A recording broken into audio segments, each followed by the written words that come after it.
Hey everyone, welcome to the Midpoint. Today, I'm thrilled to speak to an old friend and an extraordinary individual who has been redefining the landscape of digital culture, innovation, and work as we know it, Rahaf Harfoush. Rahaf is a digital anthropologist and a New York Times bestselling author. She continues to explore the crossroads between emerging technologies, innovation, and digital culture. In her latest book, Hustle and Float, Reclaim Your Creativity and Thrive in a World Obsessed with Work, she does a deep dive into the fabric of work culture. And this is exactly what we're going to do today. We're talking about how hustling is maybe a thing of the past, but also how creativity requires its space, including recovery time. We'll be also challenging the antiquated idea that productivity is the sole measure of a person's work. So grab your headphones, sit back, and let's dive into a fascinating conversation with Rahaf.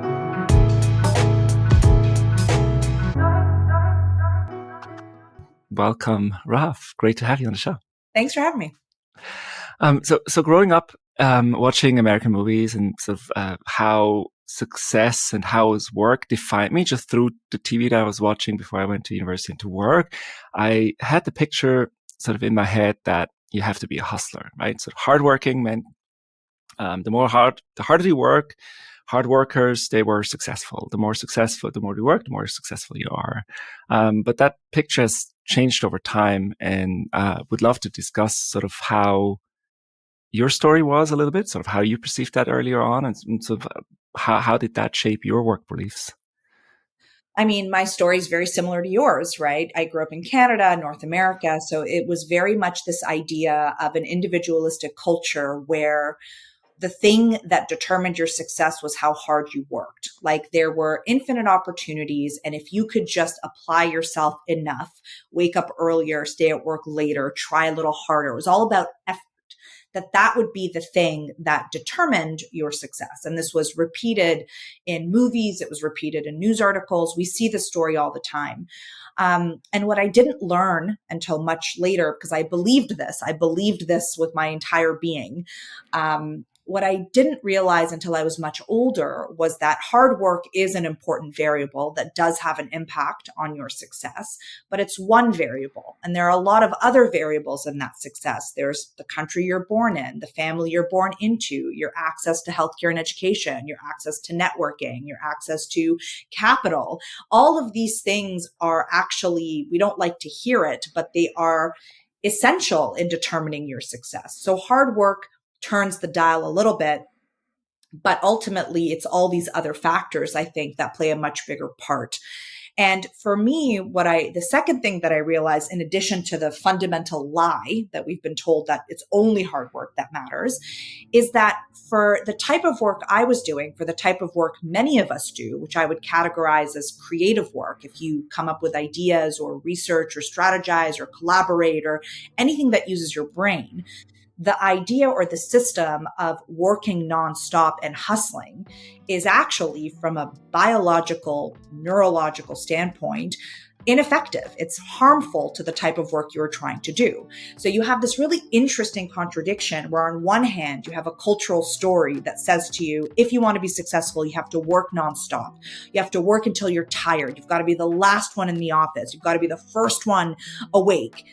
But then you have science that says, our human brains and our human bodies were not built to be machines. We're not built to create in this way. And what you actually need to be a peak performer of creative work is rest and recovery and destimulation and downtime. Those are the things that allow you to show up and optimize your performance. And so that was a really big part of my own journey, because I was trying so hard to put in effort, nonstop effort. If I wasn't exhausted at the end of the week, it meant that I didn't want it badly enough. But then I was experiencing health complications and I was tired and I wasn't feeling good. And it was this like really strange contradiction that I kept asking, why is this happening? And then I realized, the system that I'm using was never designed for the type of work that I'm trying to do. We've been lied to.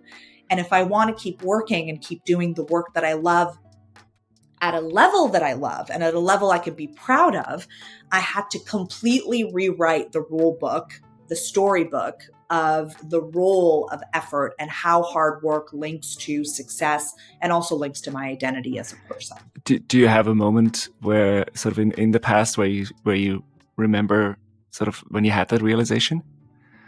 Yeah, so I had a really bad episode of burnout a couple of years ago that had a lot of physical symptoms. My hair was falling out. I was getting stress-related alopecia, and I was sitting in the hairdresser's chair getting a haircut, and I hear him gasp behind me. And that's never a good sound that No. you need to make at any level. And I said, "What's wrong?" He said, So "I don't when your hairdresser stops talking, that's when Yes, you you're have to be worried. He said, "I don't know how to tell you this, but you're getting bald spots, little patches." And that was because of stress. And I went to the doctor, and the doctor said, "Your adrenaline's too high. Your cortisol's too high. Your stress from not resting enough, is killing you. And if you keep doing this, you are going to get a heart attack and you are going to die." And I said to myself, Oh, okay, wow. like I really had to, it was essential. I couldn't keep going like this. And so that was a big reconciliation where I had to be like, okay, everything I was doing isn't working. I can't keep working this way. So I have to find another way. And that sort of started my own exploration into trying to understand the belief systems that were guiding this behavior. Because the one thing I want to clarify is this wasn't a lack of knowledge. It wasn't like I didn't know that I should rest. I didn't know that I should take naps. I didn't know that I should take breaks. What was frustrating to me was I knew all of these things, but it seemed to me there was a belief system that was preventing me from doing the things that logically I knew would help. And that's what I wanted to focus on.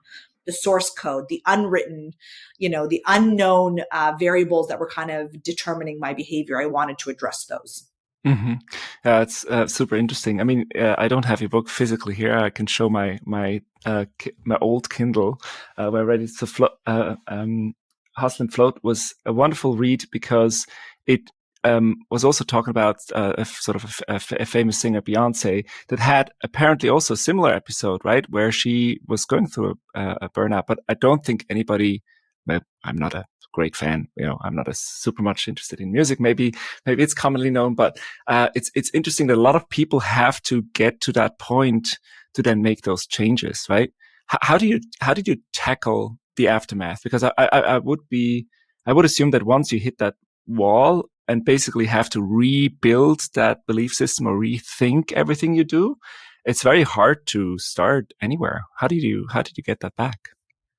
Honestly, it took a lot of time, but a lot of it was forced because I couldn't do any work. It really felt like my brain was broken. I sort of remember describing it to my husband as I'm looking for an idea and I keep reaching, but there's nothing where I'm reaching. It's like an empty cabinet. You're opening the cabinet, but there's nothing in there. And that was very scary for me because I have the type of brain that's always generating ideas and stories and blog posts and things to do. And like, there's always a chatter Too much. of There's always too much, I guess, right? but there's inspiration, right? As a writer, I'm Yeah. always thinking about scenes and things I want to do. And that creative voice went quiet. And it was very scary because it made me very sad. There was a point that I thought I messed up and I broke my brain and I'm never going to get this voice back. And so my inspiration, my creativity was all gone. So a large part of my recovery was actually just physically healing. It took me weeks to even have the energy mentally to start tackling it. And in that week, I remember one habit I had kept for a long time was the morning pages from The Artist's Way, from Julia Cameron's The Artist's Way. I don't do them every day. I'm not super diligent, but they were a regular practice. And I remember grieving, being very, very sad. But in that grief, I had to reconcile all these things. Okay, I don't have this voice. I'm not writing, but I consider myself a writer. So what do you do with a writer that can't write?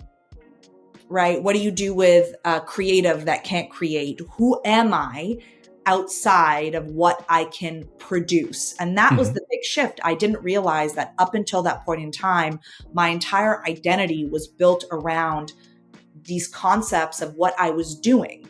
I'm a writer, I'm a researcher, I'm a business owner, I'm an entrepreneur. Like all of those things are surface things. Who was I beyond that? Who was I and what was my worth outside of anything having to do with production? And that was like the big aha moment, because there was a healing where I was like, I as a person, I matter and I'm Mhm. worthy, even if I never come up with another idea or write another book or start another business, that as a person, just as a human being, that I was worthy just as I am. And that was the first block of healing.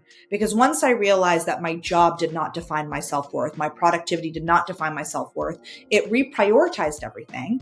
And ironically enough, the more I prioritized myself and my health and my healing and my self-worth, the better my work became, the quicker I healed, the more the voice came back slowly over time. But that was really the key. And I would ask anybody listening to do an exercise, or if you were to describe yourself, what are the words that you would use? I would argue that most people at the first layer would say, oh, entrepreneur, man, my title, my job, this is what I do. And that is reflected in how we as a society value people's worth as well. Oh, that's super interesting. I love it how you kind of regained that just by not defining yourself through what you used to define you. I'm sure we're gonna get circled back to this later on as well, given the values, the work values that we want to talk about later on. But let's make a step back to what you mentioned earlier around productivity and creativity. Let's delve into that a little bit around how this actually clashes in the workplace, because you're a writer. I would say there is certain jobs, certain roles, certain purposes where you're on very much on the creativity side of the spectrum and not much on the productivity side, or you could argue, right, sort of the way you do not a lot of repetitive things, but maybe the majority, I guess the majority is sort of has to juggle these two, right, are sort of the mix of switching back and forth from more repetitive things to creative phases, even throughout that work hour, a meeting, or a work day, work week. Can we talk a little bit about that intersection? Sort of how do you see that challenge between the two, and how do you balance them? Yeah. So remember, I am a writer, but I'm also a business owner and I'm also an entrepreneur. So I run, so I'm very familiar, and I've worked, at the World Economic Forum. I've worked in market research firms. And so I understand very well the demands of the modern office worker's life, because I've lived it for many Mm-hmm. years. I live it Mm-hmm. now. I have a bit more control now, but I've lived it. So I know, Still have to um, do taxes and audits, huh? Still need to do honest accounting. meetings, calls, and circling backs and postmortems and deliverables and deadlines, and all of those things are very much a part of my life. But what the main contradiction is that when you look at how we think about productivity, the way we measure productivity is based on this idea, this ideology that productivity is the best when it's nonstop, right? It's the quantity of what you can produce. Mm-hmm. And we take this because we used to measure manufacturing this way. When you measure the things that were assembled on an assembly line, it was how fast somebody could build a chair or a car or a widget. And it Mm-hmm. was all about this idea of nonstop, right? You're at your shift, you're 8 hours, you maybe, you've got your little break, but when you're not on break, you have to go nonstop. And so that those systems were then adapted to knowledge work, because companies needed to try to figure out how to measure productivity, and they didn't really know how. So they just took old systems and they repurposed them. But fundamentally, the idea of productivity was one of nonstop output, continuous output. And you see this in hustle culture, right? It's as much as you can all the time. But creativity is a cycle that has peaks and valleys. And it is a cycle where a part of it, there are two parts at the beginning and at the end that are intangible. And what I mean by that is there's the thinking part, which is when you come up with an idea, you have to think up of the idea. And you might do that while you're staring at a wall, while you're walking, while you're lying down on the couch, while you're in the Or you shower. can control it most of the time, right? You Yeah. can't control it, right? But Mm-hmm. that's exactly it. But it's an intangible. So if I was to look at you and you were sitting in a coffee shop, you might be thinking of some really complex problem that you're trying to solve, but from the outside, it doesn't really look it, Mm-hmm. right? So Mm-hmm. then you have the output, which is the section we're all familiar with. You've come up with a solution. Now you're executing. And afterwards, there's the other intangible part, which is recovery, which is once you have done really intense work, your brain just needs time to think and time to recover and time to rest. And most people think, oh, well, I'll just do that on my break. What they don't understand is you might have 3 or 4 of these cycles between the time you get to work and the time you take lunch. You might need to do an hour of intense work on like a PowerPoint deck or on a research project or on a meeting. But after that, you might need 20 minutes of just sitting in a chair and recovering. And so the fundamental contradiction is you can't have a cyclical, ebb and flow that is clashing with nonstop continuous output, nonstop continuous output. It's just, they're just not compatible. So what people do is they force themselves to skip steps. They don't spend time thinking. They're just doing, let me show you how productive I am. I'm on calls, I'm on meetings, I'm in the document. Let me show you by my actions. So Tons they of skip emails. the thinking part. They do the Mm-hmm. emails, the visible stuff, and then they skip the rest part, which is the recovery and the destimulation. And then they wonder why we have this like global crisis of burnout across the world. It's because we're not aligning our processes with the way our brains are built to be creative and to solve complex problems. Mm-hmm. I think Microsoft published a study recently where they were showing how they were measuring brain waves, sort of when you take back-to-back meetings versus taking a break between meetings.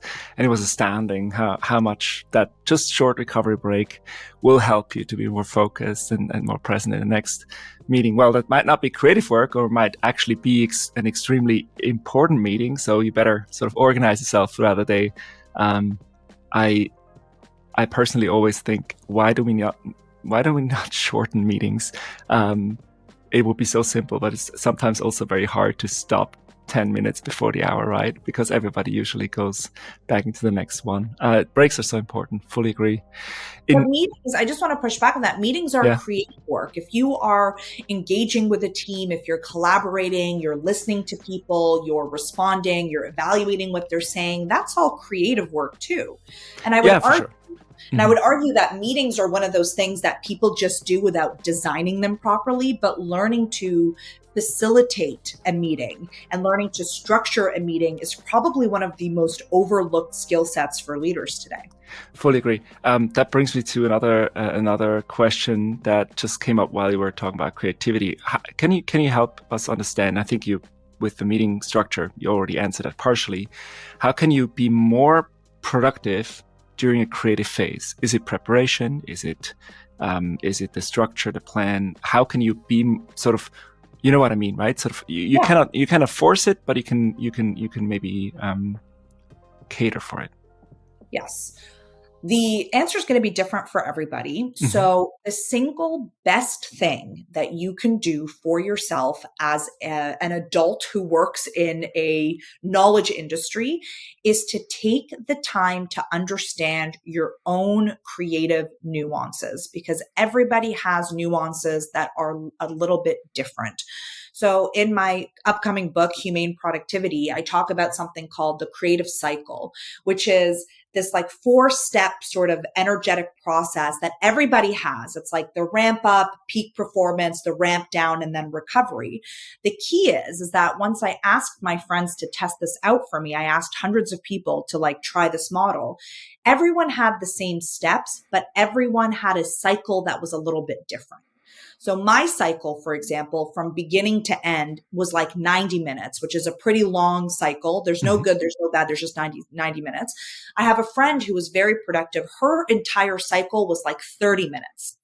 So the way she structured her day and her calendar and her tasks in order to accommodate that was very different from the way I would structure my day and my tasks.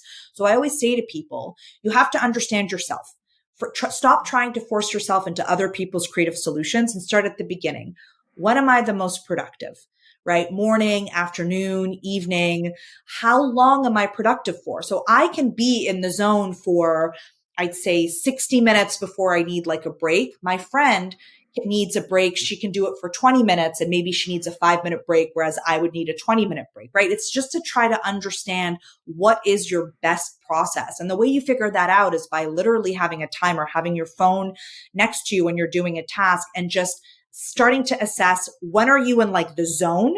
How long are you in the zone? And when do you start faltering? When are you like, okay, I just need to take a little bit of a break? Because once you understand that, then you can look at your calendar and you can start to say, okay, I know that the mornings are like my time. So I'm going to do my best to try to not have meetings in the morning. And I'm going to try to give myself like this amount of time in the morning. Or for me, it's the afternoon. It's like this amount of time in the afternoon to be uninterrupted. If I have a longer cycle, so I really try to block off like 2 hours at a time to do something. And I don't look at my phone and I don't look at emails, because if I get interrupted, it like messes up my whole cycle. My friend, she just does her things in 30-minute blocks and she's fine. Right? So there's no right or wrong answer. You just have to understand and work with your own system. I'm a night owl. So if I know, for example, that I'm really creative at night, but if I know that because of my schedule, I'm going to have to, the only time I have to write is early in the morning. Before I go to bed, will do a lot of the pre-thinking, right? Mm-hmm. In the evening when I'm creative, I'll think about what am I going to write tomorrow? What am I going to think about? I set all of that up so that the next morning when I do wake up early, even though I'm not a morning bird, an early bird at all, I've done the thinking. So my brain is ready to go. I actually take advantage of all the time that I'm sleeping because your subconscious is still working on like the problem. So I think there is a way to be in alignment with your brain. Mm-hmm. And there's just ways that you can make little changes so that you can just like make the most of it. So for example, if I know I have back-to-back meetings and they're not going to be short, after that, I will block off an hour to just like rest and to just think and to just sit outside. And the old me would have thought, oh, that's a waste of time because I'm taking an hour and I'm not working. But the me that has done 5 years of research into this knows that that 1 hour is actually an investment so that when I come back, I'm at peak performance. And that's also a shift. It's never a waste of time to rest. It is an investment in peak performance. Mm. So, I mean, fascinating insights. I would say asking yourself the question, observing yourself, what's optimal for you is one thing, and it's extremely important. That's where to start. Now, let's combine that with work again. You mentioned a coffee shop before. Often when I take meetings, Zoom meetings with my team or colleagues, I'm in a cafe, possibly. And there's a certain perception towards it. Now, if we all worked again in an office, you can't just go and sit outside on the smoker balcony. I'm talking 80s again, and just stay there for an hour. I think everybody would start, or you would fear that everybody talks behind your back. So I think one thing is asking yourself the questions. Secondly is communicating that within the team, sort of what your rhythm is, I guess, and what you prefer, why you cannot take early morning meetings or why you would prefer to block that off. But how do we combine that then with company culture? Sort of, is it just a communication, or does it need to be a corporate culture in that sense? Or would it all work together individually if everybody would understand what their need is? So there's two pieces to this. Mm-hmm. The first piece is communicating with your team. And I have done this with teams, with clients. I have this document that I've created called Digital Norms for Happy Teams. And basically it's everybody fills it out individually first. What are my preferences? What do I like? Da, da, da, da. And then as a team, people come together and they say, how are we going to run our meetings? How are we going to use our technology? When are we going to you really negotiate in a way that, maybe not everybody's going to get everything that they want, but that the majority of people have accommodation. So for example, I've had clients who have figured out that most of the people on their team were early birds and would prefer to have the weekly meeting earlier rather than later. We've had the opposite happen where people are like, oh, nobody likes our 9 a.m. Wednesday meeting. Let's just make it at 4 p.m. It's this really gentle negotiation. One, it's talking to your team about what you need, where you are. We have this culture where everyone needs to prove that they're working all the time. So people feel the need to respond to emails right away when we might need focus instead. So setting a status on Teams saying, I'm in focus mode until 2:30 p.m. just to communicate what people are doing. That's one side. The other side is more interesting because we talk about corporate policy. Mm-hmm. I've had clients who have run pilots that have been very successful where they assign a percentage of time to your work to think and recover. Mm-hmm. So if a project, especially this is for companies where they do a lot of time tracking, so advertising, consulting, law, where they have categories now where maybe out of the project budget, if it's going to be 100 hours, let's just say, maybe 10 of those hours, you just have the budget to say, I'm going to spend 1 hour standing on the roof. And that is accounted for because we understand that that is not actually a waste of time. That is an investment. And the companies that have done this have actually found that performance goes up, engagement goes up, motivation goes up because you're giving people the chance to recover. And so then the other piece of this is also management and leadership, which is we have had leaders put in their calendar going to take a walk, 15 minutes. I'm going to take a walk after this meeting and normalizing that this is something that is good for everybody's health. So there's a communication piece, and then there's the corporate piece, because the cultural piece is all about what does the company value?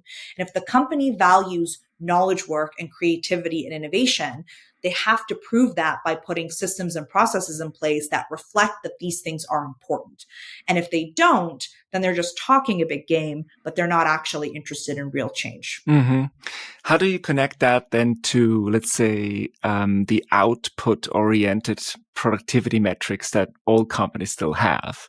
Like, how do you make sure that the policy is actually being lived when it comes to let's say, a tougher time, economically tougher time as well?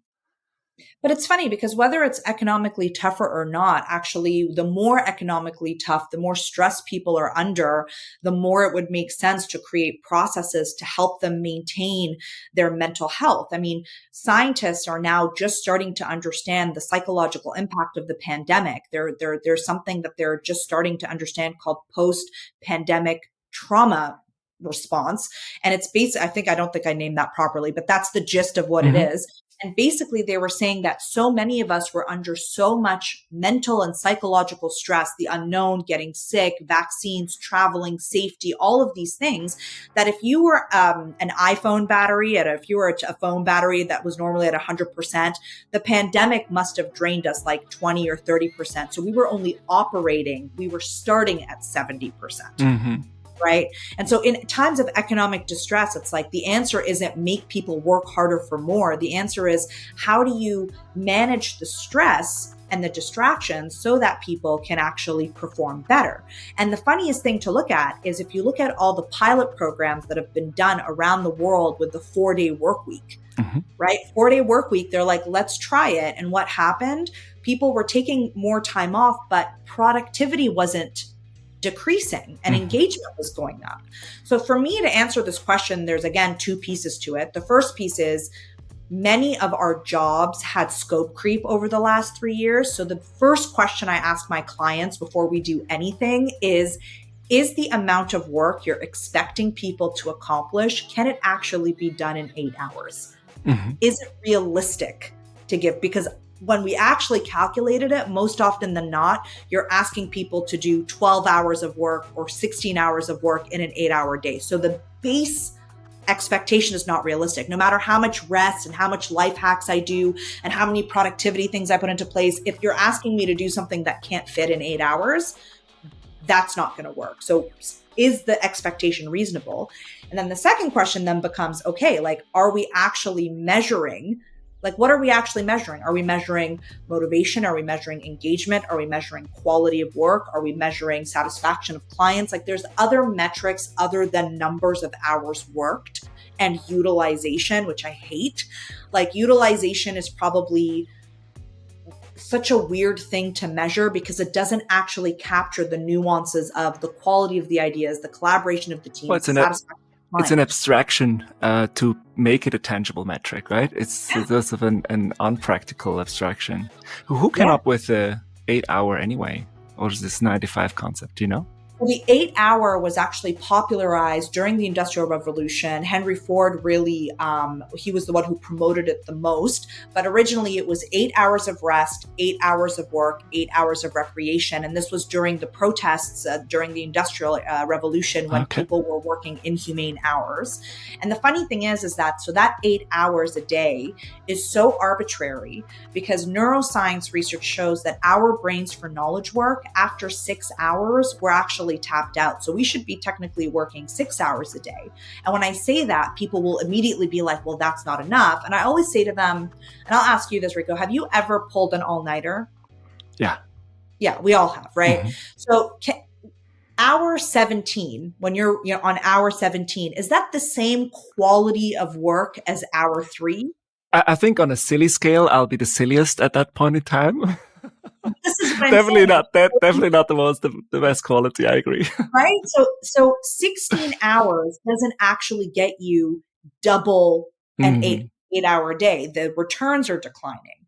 And so for me, it's interesting because we keep thinking the more I work, the more I'll produce, because that was the case when you were making tangible things, but that's Mm-hmm. not how ideas work. And so that's also a restructuring. Love it. These 6 hours. I think where I was going with the question is sort of the arbitrary number of 8 hours cannot apply to everyone. And I think there might be people that say, you know what, I'm in a flow right now. Maybe a computer engineer who's programming something and just keeps going. Maybe you've also had sort of phases where you're just writing. But there must be an outlier phase. You cannot do that on a continuous basis, right? But the 8 hour itself sounds just like one of those statistics numbers that we take from a study or somewhere, just like, okay, that's what it But it's be. so That's what it is. hard. I It's mean, so hard. Even I have such freedom. I have more freedom than most over my time. And even I still, I'm just like, oh, well, did I put in my 8 hours? Even if I've spent 3 hours, like super intense, solving a problem, I'm like, oh, well, I should work for 5 more hours. It's like, what? Why? why? Yeah. And I think, so let's, when we go, I want to go back to sort of the output and how to measure maybe also success in a second.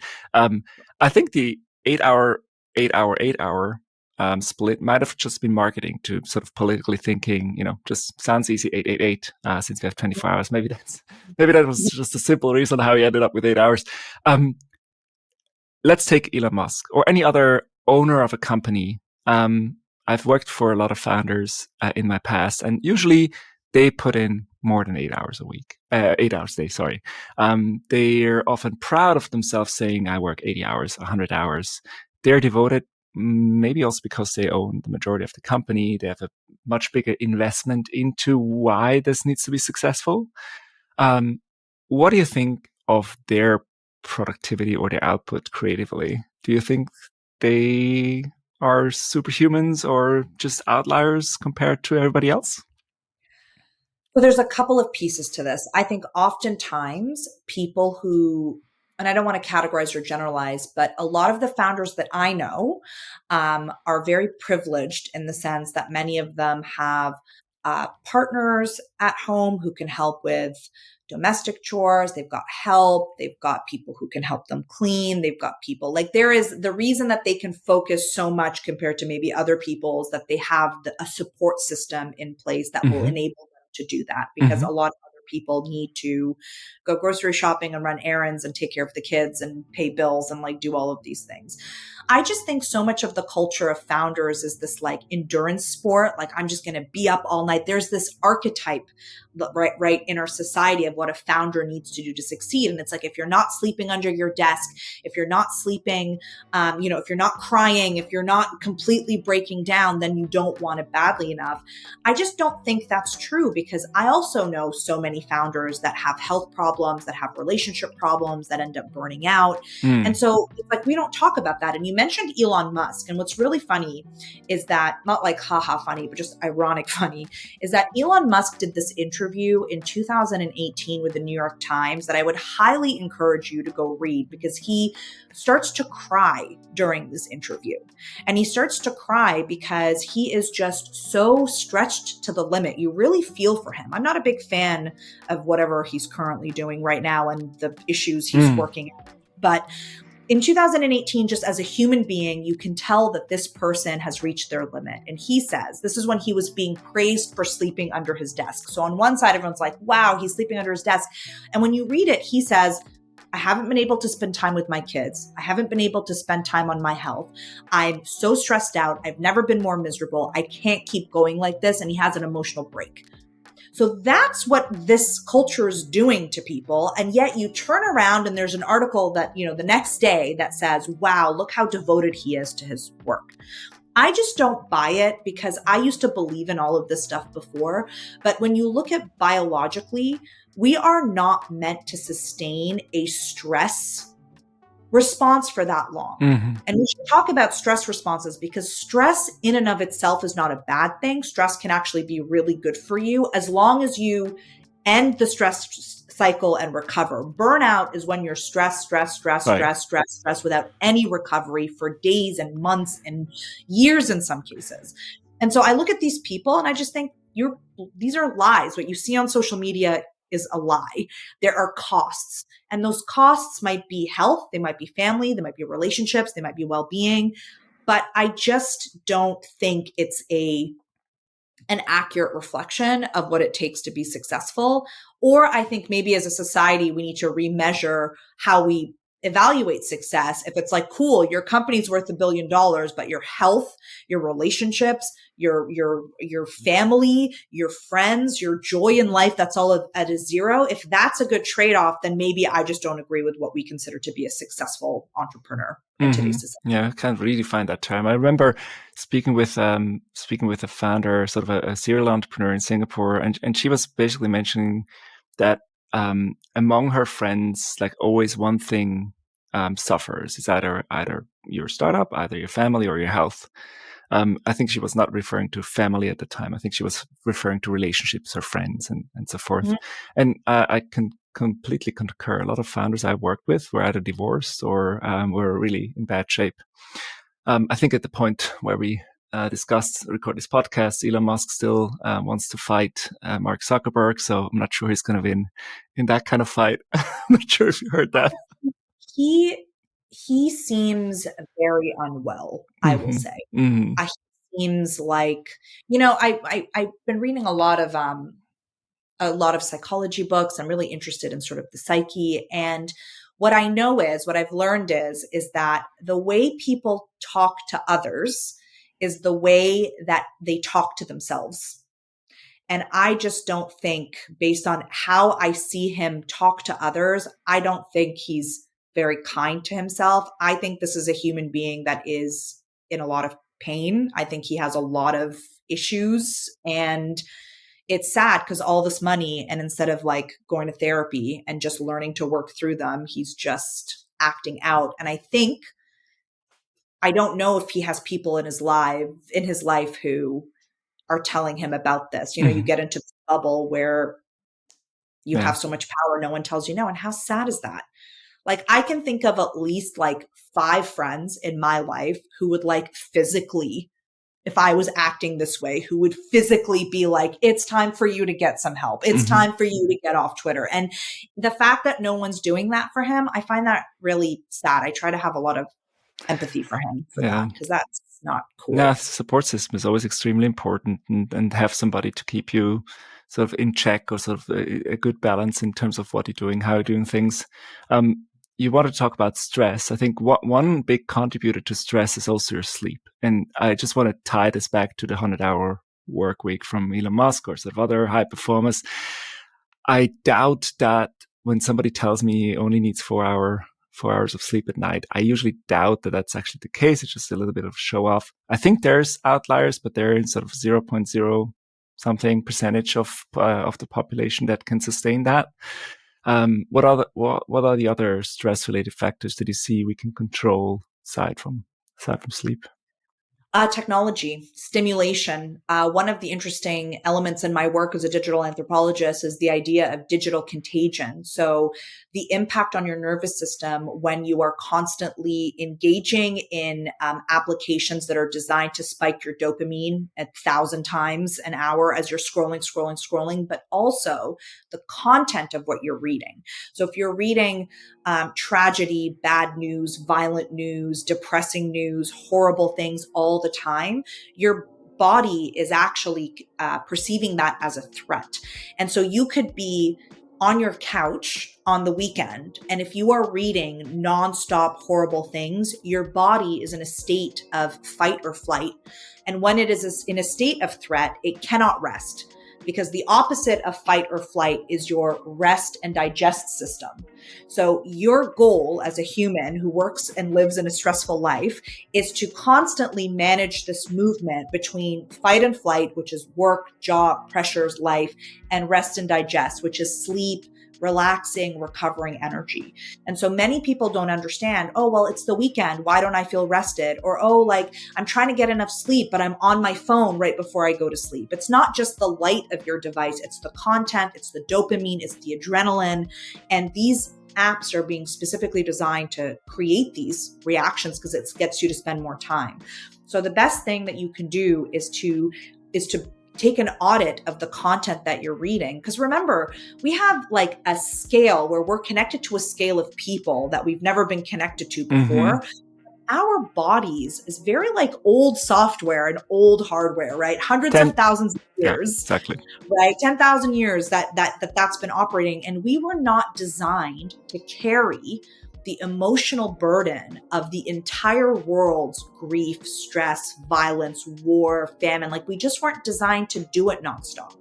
And so I would really look at how can you carve out time before you go to sleep in the morning during your day where you are regenerating that part of your energy by just like being very careful about what you read. I've become so careful about what I consume online because it has such an impact on my physical body. Wow, that's great insight. So you're basically saying I should stop watching these crime TV shows, crime series late at night to have better sleep. You know what's funny about that? There's a lot of research about that says that there's different reasons. Like I actually think the crime shows that I watch, I like them because there's a resolution, at least in the ones that I watch, right? So I think it's like it's a manageable stress, but you solve the stress cycle at the end of it because in CSI or whatever, they catch the guy. So I actually think it's a way to complete it. But some of the stuff where if it's just so open-ended, I don't watch those anymore because it's just you're just adding a sense of fear and anxiety and like terror to your life. And then you're like, okay, now I'm going to try to sleep. And it's like, your body's like threats, danger. So I can understand that could impact your pulse. Okay, good. So I'm watching the right TV shows then that have resolution. I'm not sure if this has zero scientific background here, what I'm about to say, but one thing I always do is watch stand-up comedy or sort of hilarious things that just make me laugh. I at some point I read somewhere that you need to laugh like 3 minutes a day or 6 minutes a day. I don't remember, but I ended up doing this in the evening just to make sure that I end the day on a good note, and it helped me. It helped me quite a lot. Well, that is excellent because what you're doing is you're completing a stress cycle. So when you are, our ancestors, when they were chased by like a lion, there'd be the stress where they'd be chased by the lion and then they'd be safe and they'd be like, whew, I made it. I'm safe. Their body would know that they're safe. With our jobs, we're just like chased by the lion forever. And you're never telling your body that it's safe. Or even worse now after COVID, because we're still in our office at home or we moved into our office, right?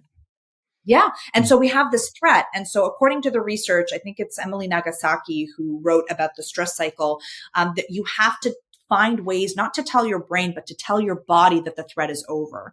So laughing, because you can't laugh when you're being chased by a lion, right? Like, crying, doing something creative, even having a social interaction, like talking to a barista and just saying, hey, how's your day? Because just by asking how's your day, a part of your brain goes, if you can ask this person how their day is, it means we're not in any danger anymore. Love it. So if at the end of the day you find something to just laugh or cry or do something creative or have a positive social interaction, that tells your do body something good, right? Also do something completely unrelated to I what love you that. do. Do Yeah. something great. Do something good. Do something for somebody else. That tells your body we're safe. And so once your body is safe, the adrenaline goes down, the cortisol goes down, your body starts trying to repair itself. But if your body always feels like you're in danger, then over time, this is why you're seeing increased rates of heart attacks, increased rates of burnout, of fatigue, of immunodisorders, of inflammation disorders, because we're not giving our physical body the chance to repair itself. And remember, the body is an excellent self-repairing machine. Like, we can heal ourselves in so many different ways. And so I love that 3 minutes of stand-up comedy or something that Or makes you something laugh. just makes you laugh. Exactly. I would do an experiment where after you have a really hard meeting next time, or like a really intense meeting, to try to watch 3 minutes of comedy just in the middle of the day to just to cut snap that myself out cycle of it and reset it. Just to close the cycle, not to snap out of it, to close it. Sorry. Yeah. Makes sense. That's what I started to do. It's like, what can I do? I'll like go outside, I'll draw a picture, literally just 10 minutes, just do something different, close the cycle after a really intense meeting during the day. And that really helps recharge your energy. The thing I was just thinking about was that usually my immediate reaction, if I had a tough meeting, I would go for a walk, but that will make me think about everything. Might help to resolve mentally the issue or reflect, what happened. But I'm not sure if I'm getting that. Is that effective in sort of as a continuation, or? A walk can be effective just to let your body physically calm down. You might try, for example, before your walk, doing like 15 jumping jacks just to get Just get it out of the system. that energy out of your system. They tell the adrenaline, I guess, right? Or what is it that you get out of the system? It's your adrenaline. It's what's crazy is that your body and your mind sometimes don't talk to each other. Like, your brain might be like, okay, I know that was a meeting. I know it was stressful. The meeting's over now. Okay. But then your body's just like threat, danger. So one of the things that you can even do, honestly, if you don't have time to go for a walk, that I learned from an EMDR therapist, was literally to just to shake yourself out for like 30 seconds. Just shake, because it tells your body that the threat is over. And what's so interesting that I've learned is, like, we have all these ways to communicate to the body. We just never learn them. When I do this, it's like my brain knows this looks dumb, but my body goes, oh, she's shaking, so the threat is over. So the cortisol comes down, the adrenaline comes down, the stress cycle closes. We're back to, I'm glad we're not sitting inside a cubicle, where you can start. Imagine if Just shake. I don't know. Just get up and dance. You can get up and dance to a song. You can go talk to a friend. You can, talk to a friend is really good. Just call a friend up on the phone, hear their voice, because that creates social co-regulation. So just to say, hey, how are you? Are you having a nice day? That also calms your nervous system, maybe less intense than shaking. But my point is like, we have a whole vocabulary of tools that we can use to talk to our bodies. And the one lesson I've learned from all of this is how integral the body is to managing it, and how you cannot think your way out of a feeling problem, right? If your body feels stress, you telling your body, don't be stressed, like, that's not going to do anything for you. Oh, wow. Love it. Love that insight. Great closing the circle that way. You mentioned your next project already previously. Does that also touch on all of these topics? So tell us a little bit more about what's coming. Yeah. So when I wrote my first book, Hustle and Float, it really was from the approach, my third book, but the first book about this topic was really about me understanding the research and understanding the why. And so after I understood the why, my challenge personally was to implement everything in the book in a way that makes sense to my life. And that's sort of what I have been doing with myself, with clients, with friends. And so Humane Productivity is the follow-up to Hustle and Float. And it's just about the tools. Like, I don't go into any of the science. If you want the science, read Hustle and Float. But Humane Productivity says, okay, how do you actually put all of this into practice in a way that works for you. So the entire idea is I teach you how to build a unique system that's designed for you, because you have kids and you have job obligations that are very different from mine. We live in different cities and different offices. So why would I try to make you fit into your own system? Like, who knows you better than you? Mhm. And so it's, what are the steps that we need to go through so that you can design a system that takes into account your constraints, your lifestyle, your obligation, your energy cycles, your performance cycles, your preferences. Like, you're the only one that can do that. And so it's a whole kind of book of tools. Use whichever tools work for you, leave the ones that don't work for you, to help you to create this type of life. Oh, wonderful. Love it. No, this is a great, I think, for many people. I mean, I'm fascinated with the productivity hacking side, getting things done, and all those books. But they're always going to sort of one very specific direction. You mentioned it before, so that sounds great. I'm looking forward to reading it. Do you already have a date when it's coming out, or where are you in the process? I'm almost done. So probably maybe sometime in the fall, depending. Mhm. It's funny, it's taken a bit longer than I expected, just because life has just been so Too many crazy. breaks. So Just kidding. too much pandemic, too much stress, too much, but it's coming along. And yeah, I wanted to do it because I think you might have this type of life too, where my week looks very different every week. Hmm. So sometimes I have a lot of meetings, sometimes I'm writing, sometimes I'm teaching, sometimes I'm traveling. And so how do you maintain a consistency when every week looks completely different? And I think that's, a lot of people can maybe relate to How that. do you have that discipline? How do you implement that? So my keystone habit, which is from Charles Duhigg, I don't know if you've read The Power of Habit, but in The Hmm. Power of Habit, Charles Duhigg says that there are these things called keystone habits. And keystone habits are habits that if you do that habit, it builds like 10 other habits on top of it. It's the foundation. So my keystone habit, I've discovered, is that on Sundays, on Sunday evenings, I sit with my calendar and I plan my coming week. But the way that I do it is very specific. I put in my workouts first. I put in my meal preps for second. I put in my rest times.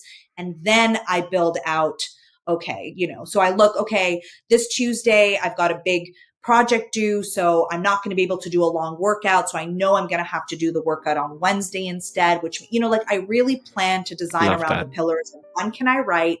One, can I work out? And one, can I take care of myself? And when I do my Sunday plan, it allows me to accommodate for every different week.